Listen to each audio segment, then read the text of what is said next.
Emma by Jane Austen, Part 1, Chapter 9. Mr. Knightley might quarrel with her, but Emma could not quarrel with herself. He was so much displeased that it was longer than usual before he came to Hartfield again, and when they did meet, his grave look shewed that she was not forgiven. She was sorry, but could not repent. On the contrary, her plans and proceedings were more and more justified and endeared to her by the general appearances of the next few days. The picture, elegantly framed, came safely to hand soon after Mr. Elton's return, and being hung over the mantelpiece of the common sitting-room, he got up to look at it, and sighed out his half-sentences of admiration just as he ought. And as for Harriet's feelings, they were visibly forming themselves into as strong and steady an attachment as her youth and sort of mind admitted. Emma was soon perfectly satisfied of Mr. Martin's being no otherwise remembered than as he furnished a contrast with Mr. Elton of the utmost advantage to the latter. Her views of improving her little friend's mind by a great deal of useful reading and conversation had never yet led to more than a few first chapters and the intention of going on tomorrow.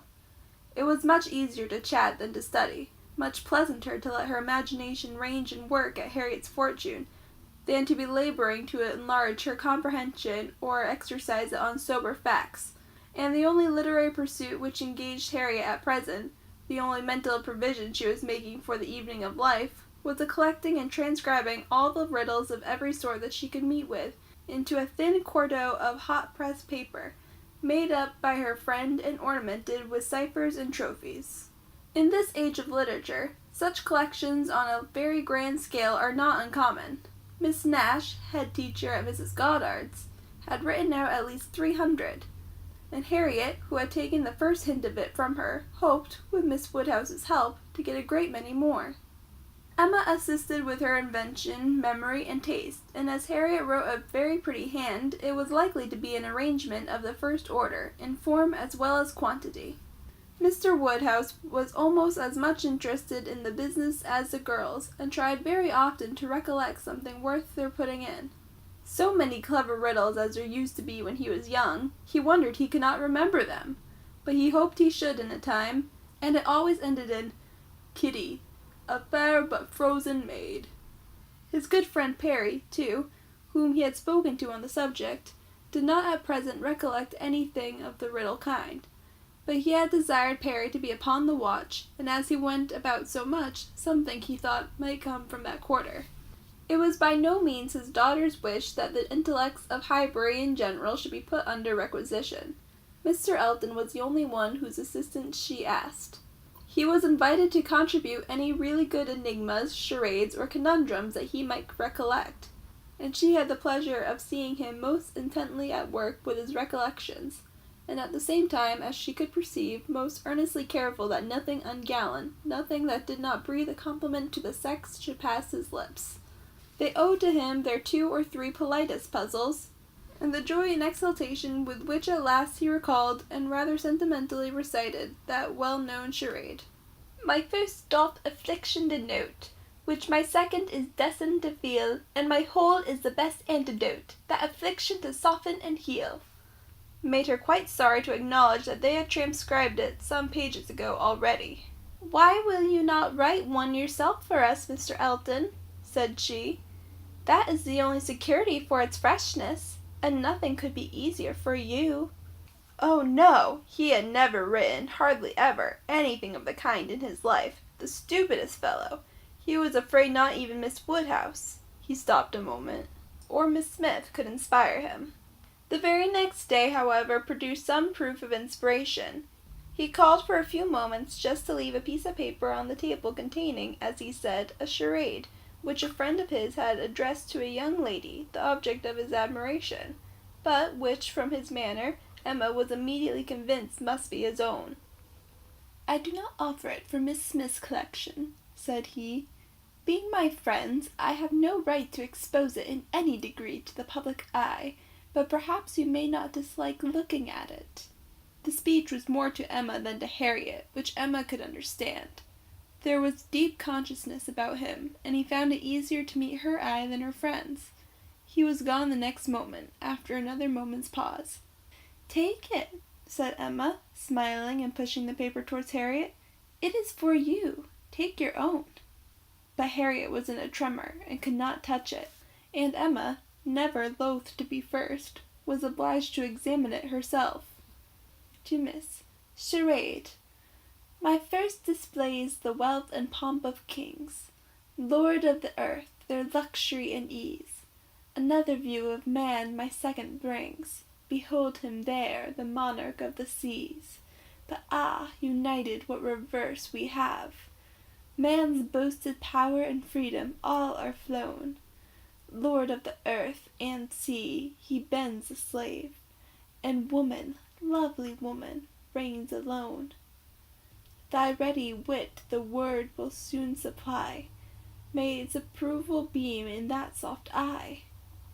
She cast her eye over it, pondered, caught the meaning, read it through again to be certain, and quite mistress of the lines, and then passing it to Harriet, sat happily smiling and saying to herself, while Harriet was puzzling over the paper in all the confusion of hope and dullness, "Very well, Mr. Elton, very well indeed. I have read worse charades. Courtship, a very good hint. I give you credit for it. This is feeling your way. This is saying very plainly, Pray, Miss Smith, give me leave to pay my addresses to you. Approve my charade and my intentions in the same glance. May its approval beam in that soft eye."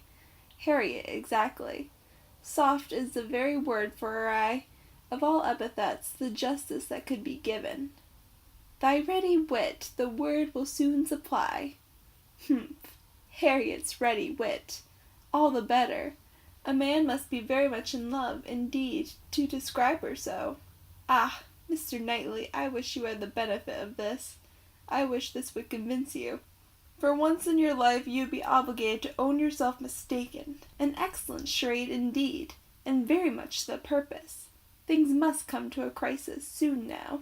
She was obliged to break off from these very pleasant observations, which were otherwise of a sort to run into great length by the eagerness of Harriet's wondering questions. "What can it be, Miss Woodhouse? What can it be? I have not an idea. I cannot guess it in the least. What can it possibly be? Do try and find it out, Miss Woodhouse. Do help me. I never saw anything so hard. Is it kingdom? I wonder who the friend was, and who could be the young lady? Do you think it is a good one? Can it be woman? And woman, lovely woman, reigns alone. Can it be Neptune? Behold him there, the monarch of the seas. Or a trident, or a mermaid, or a shark? Oh no! Shark is only one syllable. It must be very clever, or he would not have brought it. Oh, Miss Woodhouse, do you think we shall ever find out? Mermaids and sharks! Nonsense! My dear Harriet, what are you thinking of? Where would be the use of his bringing us a charade made by a friend upon a mermaid or a shark? Give me the paper and listen. For Miss, read Miss Smith. My first displays the wealth and pomp of kings, lord of the earth, their luxury and ease. That is court. Another view of man my second brings. Behold him there, the monarch of the seas. That is ship, plain as it can be. Now for the cream. But united, courtship, you know. What reverse we have! Man's boasted power and freedom all are flown. Lord of the earth and sea, he bends a slave, and woman, lovely woman, reigns alone. A very proper compliment, and then follows the application, which I think, my dear Harriet, you could not find much difficulty in comprehending. Read it in comfort to yourself. There can be no doubt of its being written for you and to you. Harriet could no longer resist so delightful a persuasion. She read the concluding lines and was all flutter and happiness. She could not speak, but she was not wanted to speak. It was enough for her to feel. Emma spoke for her. "There is so pointed and so particular a meaning in this compliment," said she, "that I cannot have a doubt as to Mr. Elton's intentions. You are his object, and you will soon receive the completest proof of it. I thought it must be so. I thought I could not be so deceived. But now it is clear the state of his mind is as clear and as decided as my wishes on the subject have been ever since I knew you. Yes, Harriet, just so long have I been wanting the very circumstances to happen that has happened. I could never tell whether an attachment between you and Mr. Elton were most desirable or most natural. Its probability and its eligibility have really so equalled each other. I am very happy. I congratulate you, my dear Harriet, with all my heart. This is an attachment which a woman may well feel pride in creating. This is a connection which offers nothing but good. It will give you everything you want. Consideration, independence, a proper home. It will fix you in the center of all your real friends, close to Hartfield and to me, and confirm our intimacy forever. This, Harriet, is an alliance which can never raise a blush in either of us.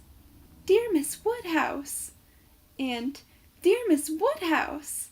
Was all that Harriet, with many tender embraces, could articulate at first. But when they did arrive at something more like conversation, it was sufficiently clear to her friend that she saw, felt, anticipated, and remembered just as she ought. Mr. Elton's superiority had very ample acknowledgment. Whatever you say is always right, cried Harriet, and therefore I suppose and believe and hope it must be so. But otherwise I could not have imagined it. It is so much beyond anything I deserve. Mr. Elton, who might marry anybody. There cannot be two opinions about him. He is so very superior. Only think of those sweet verses. To Miss. Dear me, how clever. Could it really be meant for me? I cannot make a question, or listen to a question about that. It is a certainty. Receive it on my judgment. It is a sort of prologue to the play, a motto to the chapter, and will be soon followed by matter-of-fact prose. It is a sort of thing which nobody could have expected. I am sure a month ago I had no more idea myself. The strangest things do take place.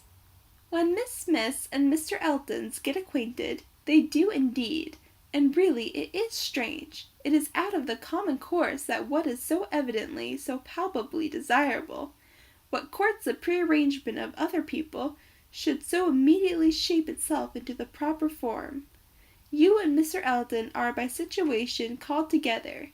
You belong to one another by every circumstances of your respective homes. Your marrying will be equal to the match at Randall's.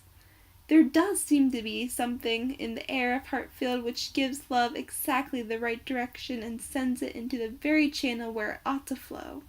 The course of true love never did run smooth. A Hartfield edition of Shakespeare would have a long note on that passage. That Mr. Elton should really be in love with me, of all people who did not know him, to speak to him at Michaelmas, and he the very handsomest man that ever was, and a man that everybody looks up to, quite like Mr. Knightley. His company so sought after, that everybody says he need not eat a single meal by himself if he does not choose it, that he has more invitations than there are days in the week, and so excellent in the church. Miss Nash has put down all the texts he has ever preached from since he came to Highbury. Dear me, when I look back to the first time I saw him, how little did I think! The two abbots and I ran into the front room and peeped through the blind when we heard he was going by, and Miss Nash came and scolded us away, and stayed to look through herself. However, she called me back presently and let me look too, which was very good-natured. And how beautiful we thought he looked! He was arm in arm with Mr. Cole.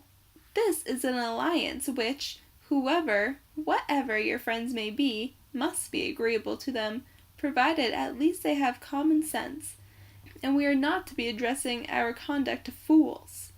If they are anxious to see you happily married, here is a man whose amiable character gives every assurance of it.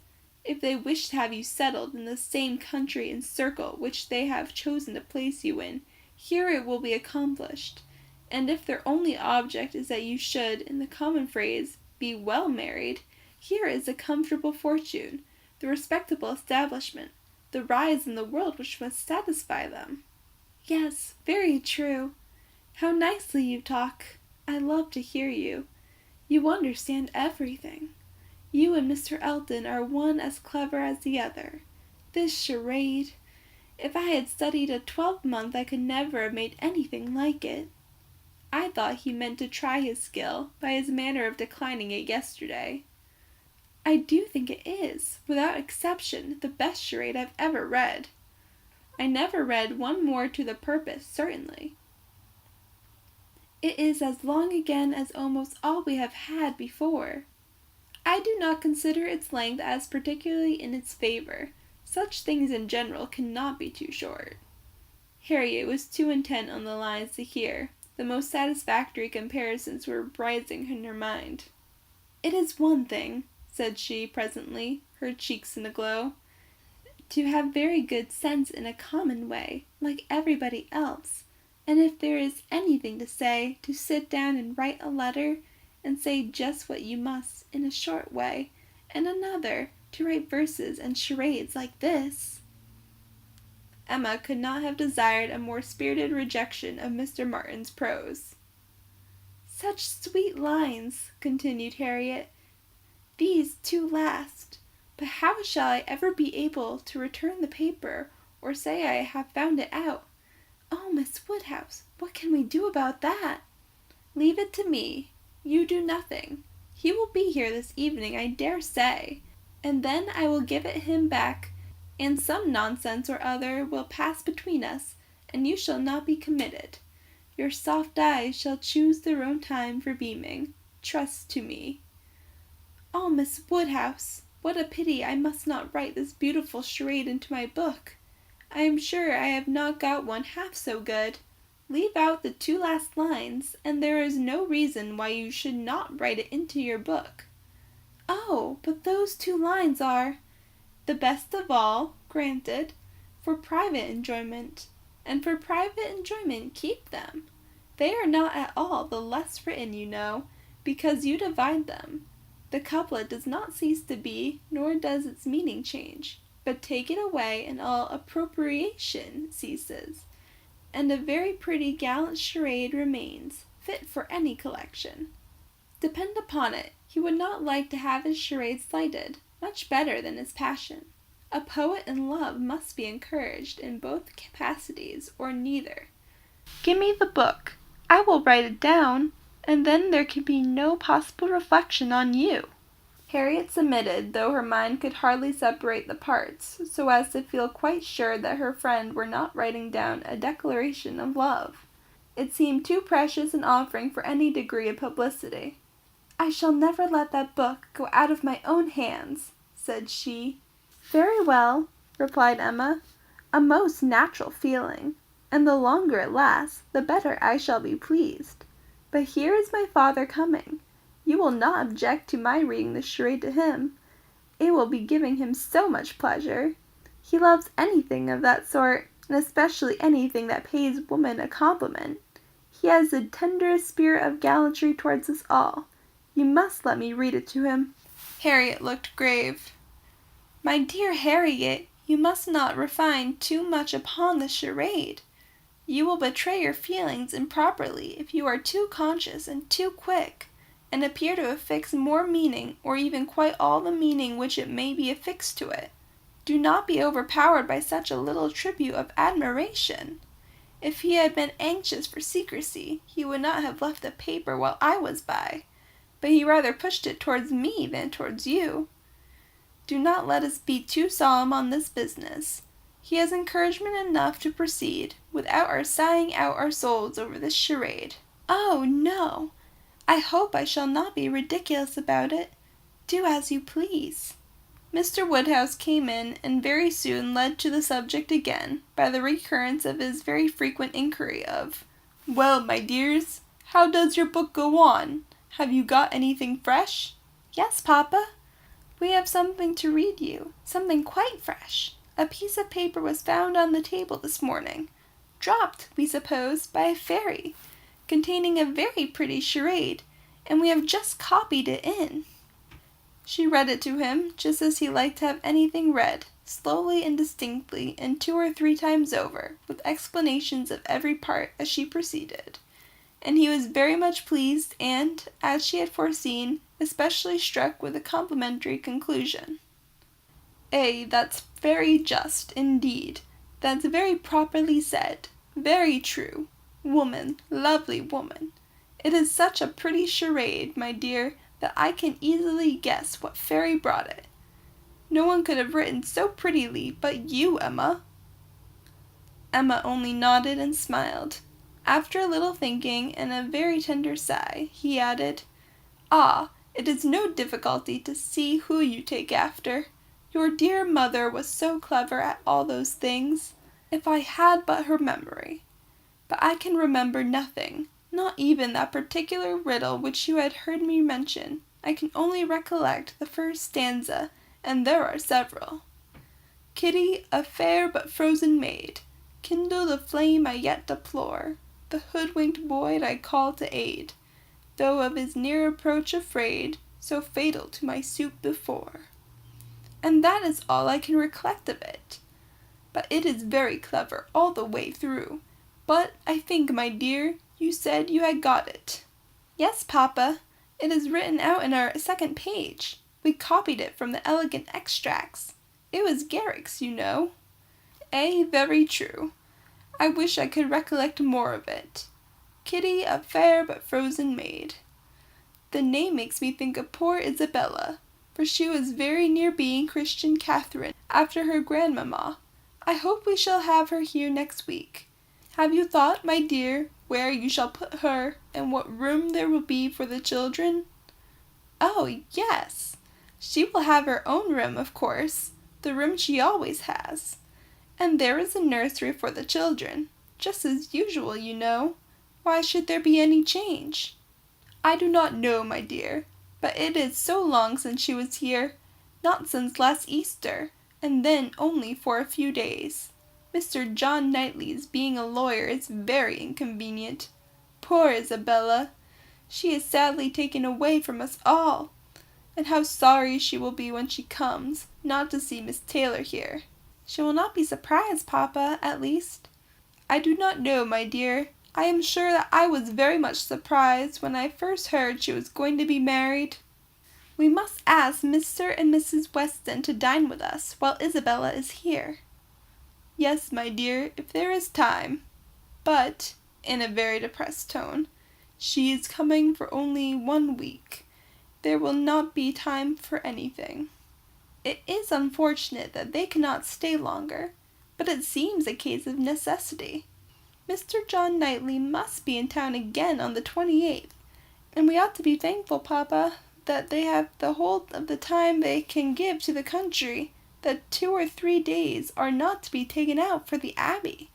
Mr. Knightley promises to give up his claim this Christmas, though you know it is longer since they were with him than with us. It would be very hard indeed, my dear, if poor Isabella were to be anywhere but at Hartfield. Mr. Woodhouse could never allow for Mr. Knightley's claims on his brother, or anybody's claims on Isabella except his own. He sat musing a little while, and then said, "But I do not see why poor Isabella should be obliged to go back so soon, though he does. I think, Emma, I shall try and persuade her to stay longer with us. She and the children might stay very well." Papa, that is what you never have been able to accomplish, and I do not think you ever will. Isabella cannot bear to stay behind her husband. This was too true for contradiction. Unwelcome as it was, Mr. Woodhouse could only give a submissive sigh, and as Emma saw his spirits affected by the idea of his daughter's attachment to her husband, she immediately led to such a branch of the subject as must raise them. "Harriet must give us as much of her company as she can while my brother and sister are here. I am sure she will be pleased with the children. We are very proud of the children, are we not, Papa? I wonder which she will think the handsomest, Henry or John." I wonder which she will. Poor little dears, how glad they will be to come. They are very fond of being at Hartfield, Harriet." "I dare say they are, sir. I am sure I do not know who is not. Henry is a fine boy, but John is like his mamma. Henry is the eldest. He was named after me, not after his father. John, the second, is named after his father. Some people are surprised, I believe, that the eldest was not, but Isabella would have called him Henry, which I thought very pretty of her. And he is a very clever boy indeed. They are all remarkably clever, and they will have so many pretty ways. They will come and stand by my chair and say, "Grandpapa, can you give me a bit of string?" And once Henry asked me for a knife, but I told him knives were only made for grandpapas. I think their father is too rough with them very often. "He appears rough to you," said Emma, "because you are so very gentle yourself. But if you could compare him with other papas, you would not think him rough. He wishes his boys would be active and hearty, and if they misbehave, can give them a sharp word now and then. But he is an affectionate father. Certainly Mr. John Knightley is an affectionate father. His children are all fond of him. And then their uncle comes in and tosses them to the ceiling in a very frightful way." "But they like it, papa. There is nothing they like so much. It is such enjoyment to them that if their uncle did not lay down the rule of their taking turns, whichever began would never give way to the other." "Well, I cannot understand it." "That is the case with us all, papa.